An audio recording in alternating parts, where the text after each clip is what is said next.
అందరికీ నమస్కారం. నా పేరు రెహానా ఫాతిమా. నేను ఈ స్కిట్లో పోషించే పాత్ర అక్క. మేమందరం గవర్నమెంట్ గర్ల్స్ హై స్కూల్ నుంచి వచ్చాము.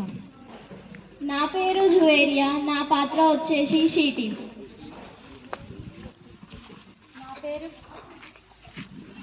నా పేరు ప్రియాంక. ఈ స్కిట్లో నేను పోషిస్తున్న పాత్ర అమ్మ. నా పేరు జియా తరణం. నా పాత్ర వచ్చేసి చెల్లె. అందరికీ నమస్కారం. నా పేరు ప్రసన్న. నేను ఈ స్కిట్లో పోషించే పాత్ర సోషల్ మీడియా అబ్బాయి.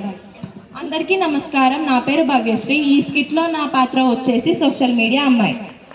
అందరికీ నమస్కారం. నా పేరు ప్రణతి. నేను ఈ స్కిట్లో పోషించే పాత్ర ఉపాధ్యాయురాలు.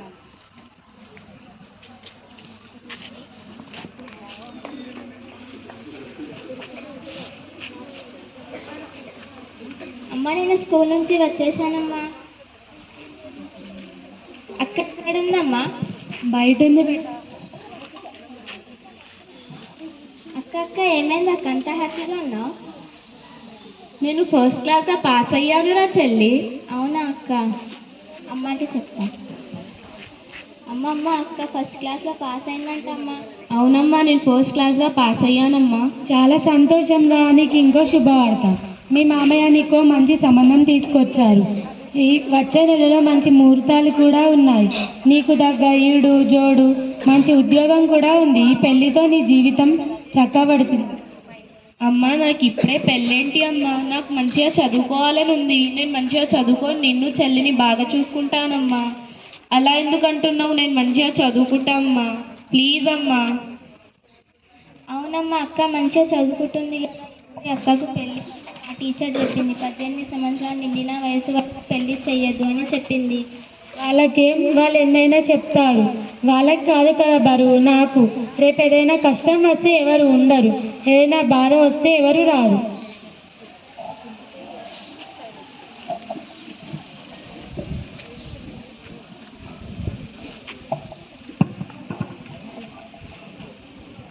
ఏమైంది అమ్మా? ఎందుకలా బాధపడుతున్నావు? టీచర్, మా ఇంట్లో మా అక్కకి పెళ్లి చేస్తానంటున్నారు టీచర్. మా అక్కకి ఈ పెళ్లి అసలు ఇష్టం లేదు టీచర్. మీరు ఎలాగైనా ఈ పెళ్లిని ఆపాలి టీచర్. అవునా అమ్మా? సరే పద. నమస్తే అమ్మా. నమస్తే టీచర్.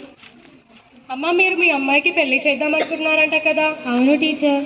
అదేంటి అమ్మా? మీ అమ్మాయి చదువు ఇంకా పూర్తి కాలేదు. మీ అమ్మాయి వయసు కూడా చాలా చిన్నది కదా?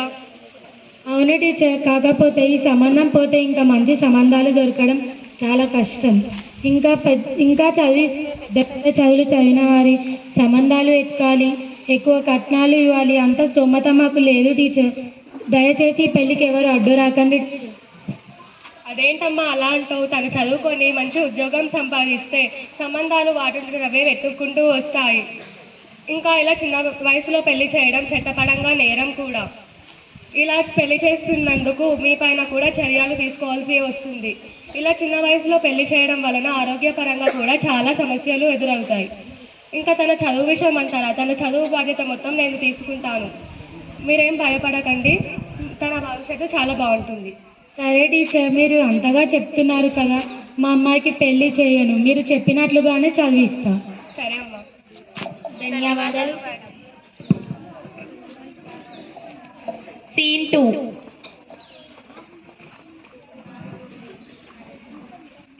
అరే, ఈ ఐడి ఎవరిది? నాకు రిక్వెస్ట్ వచ్చింది. యాక్సెప్ట్ చేయాలా వద్దా? డీపీలో కూడా అమ్మాయి పిక్కే ఉంది కదా, యాక్సెప్ట్ చేద్దాం. ఏమవుద్దిలే. యాక్సెప్ట్. ఇలా కొంతకాలం తర్వాత అబ్బాయిని తెలిసిన తర్వాత ఇంట్లో తెలియకుండా కాల్స్ మాట్లాడడం, చాటింగ్ చేసుకోవడం జరిగింది. ఫొటోస్ పంపించుకోవడం, పర్సనల్ విషయాలు షేర్ చేసుకోవడం కూడా జరిగింది. కొన్ని రోజుల తర్వాత అబ్బాయి నుంచి ఫోన్స్, మెసేజెస్ ఏవి రావట్లేవు. అమ్మాయి కూడా స్లోగా అబ్బాయిని మర్చిపోయింది. ఒకరోజు అకస్మాత్తుగా అబ్బాయి నుంచి ఫోన్ వచ్చింది. హలో, అర్జెంటుగా 10,000 పంపియు. ఏంటి అర్జెంటుగా 10,000? నా దగ్గర ఎందుకు ఉంటాయి? అయినా ఇన్ని రోజుల నుండి నువ్వు కాల్ ఎందుకు చేయలేదు? అదంతా నాకు అవసరం లేదు. నాకు మనీ కావాలి. నీ ఫొటోస్ నా దగ్గర ఉన్నాయని మర్చిపోకు. నువ్వు మనీ ఇవ్వకపోతే నీ ఫొటోస్ అన్ని సోషల్ మీడియాలో అప్లోడ్ చేస్తాను. హలో. తను బాధపడుతూ స్కూల్కి వెళ్ళి తనకు దగ్గరున్న క్లోజ్గా ఉన్న టీచర్ దగ్గరికి వెళ్ళి ఈ విషయం బాధపడుతూ చెప్తుంది.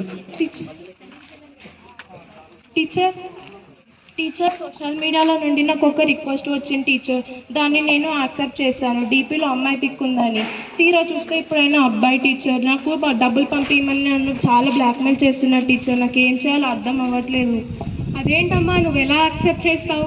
మనం కంప్లైంట్ ఇద్దాం పద, నువ్వేం భయపడకు. అయ్యో వద్దు టీచర్, మా అమ్మకు తెలిస్తే నన్ను చంపేస్తుంది. అలా ఏం కాదు, నేను కంప్లైంట్ ఇస్తాను. నీ ప్రాబ్లం ఏం బయట తెలియకుండా సాల్వ్ చేస్తాను పద. Okay teacher. షీ టీం వాళ్ళకి ఈ విషయం తెలిపింది. షీ టీం వాళ్ళు వచ్చి కౌన్సిలింగ్ ఇచ్చి ఈ విషయాన్ని సాల్వ్ చేశారు. అమ్మ, నేను షీటీ నుంచి వచ్చాను. మీకు ఏ ప్రాబ్లం ఉన్నా సరే మాతో చెప్పుకోవచ్చు. మేము సాల్వ్ చేస్తాం ఏ ప్రాబ్లం అయినా సరే.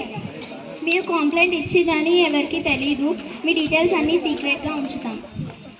Thank you teacher. Thank you madam, నన్ను ఇలా నా ప్రాబ్లమ్ని సాల్వ్ చేస్తున్నందుకు. ఇప్పుడైనా తెలిసిందా?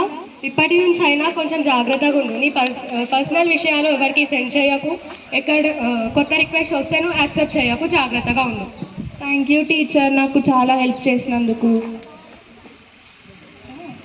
మీకు వేరే వాళ్ళ నుంచి రిక్వెస్ట్ వస్తే యాక్సెప్ట్ చేయకండి. మేము మీకు ఎప్పుడన్నా 24/7 మీకు ఏ సహాయం కావాలన్నా అందుబాటులో ఉంటాము. ఇంతవరకు మా స్కిట్ని వీక్షించిన పెద్దలందరికీ, స్టూడెంట్స్కి ధన్యవాదాలు. ఇందులో ఏమైనా చిన్న చిన్న తప్పులు ఉంటే మన్నించరని కోరుకుంటూ ముగిస్తున్నాము. ధన్యవాదములు.